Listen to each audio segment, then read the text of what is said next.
Bonjour à toutes, bonjour à tous. Merci pour tous ces témoignages et puis ces éléments. Alors, état de l'art, c'est peut-être un peu ambitieux comme perspective, d'une part au regard du temps dont on dispose et puis de l'ampleur de la tâche. Donc, plus simplement, moi, je voudrais faire un premier tour de piste, un premier point sur les formes émergentes d'offres de médiation. Donc, pas de prétention à l'exhaustivité. Il s'agit d'ailleurs pas forcément de considérer ces formes émergentes comme des formes absolument nouvelles, innovantes, inédites, parce qu'en fait, il y a toujours des précédents qui peuvent être ramenés. L'enjeu, là, plus simplement, c'est de voir comment la crise sanitaire a mis en visibilité des initiatives qui, et c'est plutôt là-dessus que je vais insister, non institutionnelles, c'est-à-dire non légitimes, hein, si on reprend le vocabulaire des sociologues, et qui me semble présenter trois caractéristiques les unes et les autres. D'une part, donner le primat à l'expérience usagée. D'autre part, reposer sur des nouvelles formes de curation ou de commissariat dans un mélange avec l'amatora, et ça c'est plutôt intéressant. Et puis, troisièmement, on finira là-dessus en allant braconner avec Michel de Certeau sur une pratique du réemploi qui d'ailleurs n'est pas sans faire écho avec la question des communs. Donc le premier dénominateur commun, me semble-t-il, de ces initiatives, c'est vraiment la question de l'expérience usagée. Alors le terme, il est à la mode, il vient du design et qui, à travers l'UX design, va chercher à améliorer la qualité du vécu de l'utilisateur. Ce qui est important, c'est qu'on dépasse l'ergonomie pour créer une meilleure appropriation. Et le terme appropriation, ici, il faut peut-être qu'on le prenne au sens fort, au sens plein du terme, c'est-à-dire ce qui devient propre à l'individu et qui participe d'un dispositif, d'une forme d'épanouissement, ce qui veut dire qu'on s'ancre dans l'ordre de la subjectivité. Alors évidemment, quand c'est pris dans une logique commerciale, on n'est pas loin du fétichisme et du succès d'année. Quand on est dans la médiation culturelle, on peut espérer qu'il se passe autre chose. Euh, je vous ai dit, hein, je ne vais pas faire un catalogue d'opérations. Il y a un exemple qui m'a intéressé, qui m'a arrêté, qui s'appelle la toile d'Arachné, qui émane d'un collectif, les araignées philosophes, qui font de la médiation philosophique via le spectacle vivant, théâtre ou, philosophie, ou danse. Et bien sûr, les ateliers in vivo qu'ils faisaient ont tous été obligés de s'arrêter avec le confinement. Et les initiateurs du projet ont donc choisi de continuer le travail sur Internet. Et en même temps, sans chercher à décalquer le dispositif présentiel sur le net, mais en cherchant à mettre en place un dispositif où le visiteur est appelé à suivre un fil. On est dans une expérience guidée, linéaire, où on va activer différents types de ressources, des textes à lire, à écouter, des contenus multimédia, et on va se voir proposer des activités. J'entre pas dans le détail. On pourra mettre les liens en ligne. Alors, de toute façon, le dispositif ne pouvait pas être reproduit ou décalqué parce que l'absence d'interaction des publics, des jeunes publics, faisait qu'il n'y avait plus ces possibilités de rebond et de zigzag que les ateliers adoptaient.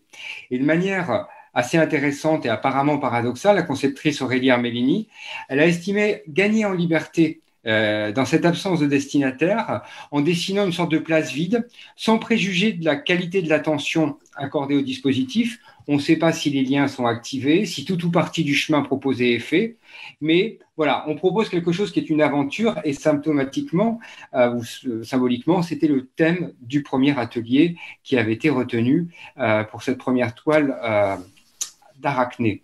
Ce qui est intéressant, c'est que les concepteurs ont voulu, et ils sont nombreux dans ce cas-là, dessiner une scénographie des possibles et de la non-maîtrise qui semble avoir fonctionné, puisque bon, il y a eu une fidélité, il y a eu une fréquentation, des publics non attendus, les adultes se sont saisis de quelque chose qui était au départ pour l'enfant, et puis des détournements avec des enseignants qui disent ah ben moi je vais l'utiliser devant ma classe quand on reverra les élèves, ce qui prouve bien que l'étanchéité réelle virtuelle qu'évoquait ou que dénonçait Franck Beauchard en début de session, elle est évidemment complètement artificielle. Et puis cette scénographie des possibles m'intéresse également en ce qu'elle dépasse les questions relatives aux problématiques de l'attention. et elle les dépasse en posant une notion de confiance dans la capacité du visiteur à glaner et à emporter tel ou tel des éléments rencontrés. Et cette notion de glanage, évidemment, elle renvoie à Michel de Certeau, au braconnage, qu'il décrit dans l'invention du quotidien, pour décrire l'activité de lecteur. Alors lui, évidemment, il ne parle pas du numérique, il parle de la lecture littéraire dans un livre, mais c'est éminemment transposable. Donc, pour décrire l'activité du lecteur qui serpente, qui va collecter ce qui lui semble utile, il va composer par un phénomène de marche et de déambulation, collecter des fragments pour constituer son propre objet. Et ce, en déjouant les stratégies que les propriétaires, entre guillemets, vont déployer pour contrôler l'espace du livre ou pour contrôler l'espace du net. Et on voit bien, on en a parlé aussi au départ avec les GAFA, et je crois que Stéphane Jouan également a évoqué les contraintes que les diffuseurs faisaient peser et sur le public et sur les artistes. Eh bien, cette capacité à braconner, elle va contourner tous ces dispositifs élaborés par les propriétaires. Et ce braconnage du lecteur-visiteur, en fait, il me semble qu'il est également présent dans le geste des araignées philosophes, qui elles aussi procèdent par assemblage, où on mêle des matériaux philosophiques, artistiques, triviaux, il y a des chants d'oiseaux, etc. Et il me semble, deuxièmement, qu'on peut trouver là une seconde caractéristique à ces initiatives émergentes qui se construisent toujours ou souvent sur des activités de curation où un individu ou un groupe donné va endosser les habits du commissaire, le commissaire d'expo, pour proposer des lectures de visite, des lectures littéraires, musicales, etc. Ces initiatives, elles sont extrêmement nombreuses et il sera intéressant d'en faire une sorte de recensement.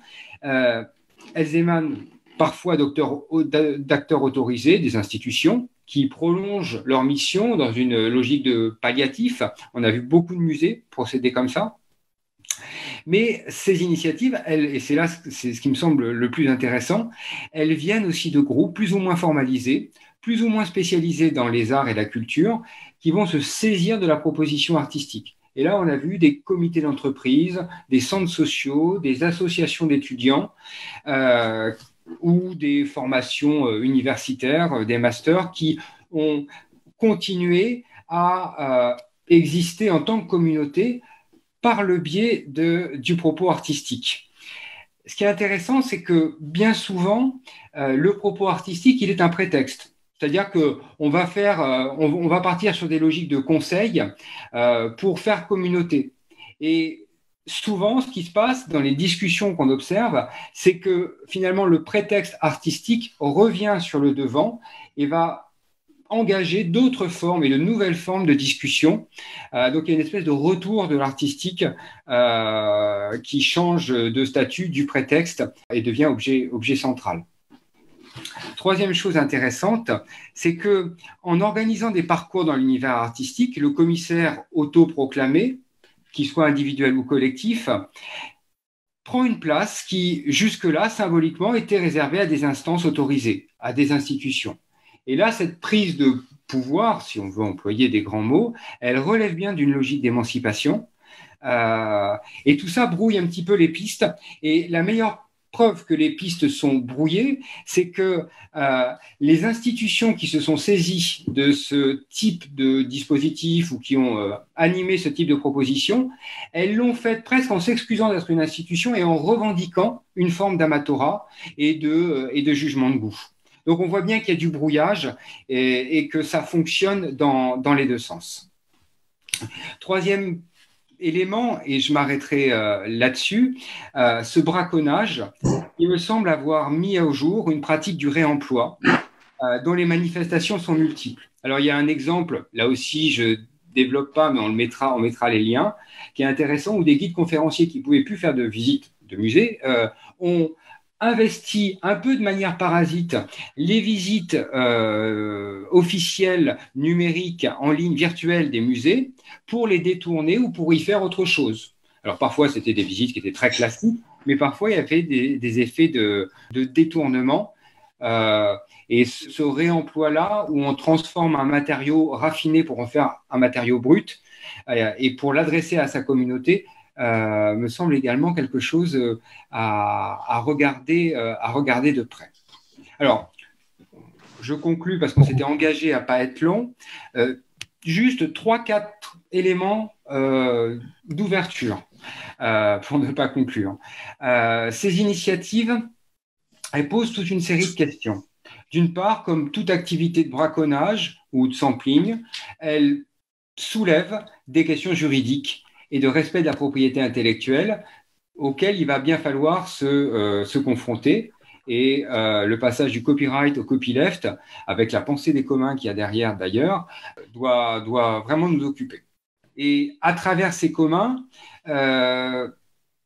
Patrick disait que les communs, c'est gérer des biens, mais surtout de manière, c'est pas simplement le bien en question qui est commun, c'est les accords collectifs qu'on va imaginer pour chacun de ces biens pour les gérer au mieux. Donc, compte autant le bien considéré, de l'eau, une propriété intellectuelle ou autre, que les accords collectifs qu'on va communément définir ensemble pour les partager, les mettre en partage. Troisièmement, ces initiatives, elles mettent tout en question le régime de sacralité de l'œuvre d'art, tout en créant les conditions d'une appropriation. Et au fond, entre l'incertitude qui régit les phénomènes d'appropriation sur le net et les cohortes de visiteurs qu'on voit défiler dans les musées en été où on a un flux ininterrompu, je ne sais pas où la qualité d'appropriation est la plus faible ou la plus forte. Dernière question, la question de la durabilité de ces initiatives. Est-ce qu'on a affaire à du one-shot ou assiste-t-on à un renouvellement durable de la médiation artistique et culturelle? Sans doute la réponse est-elle dans un entre-deux, qui est fait de l'ambiguïté de la période de crise sanitaire qu'on traverse.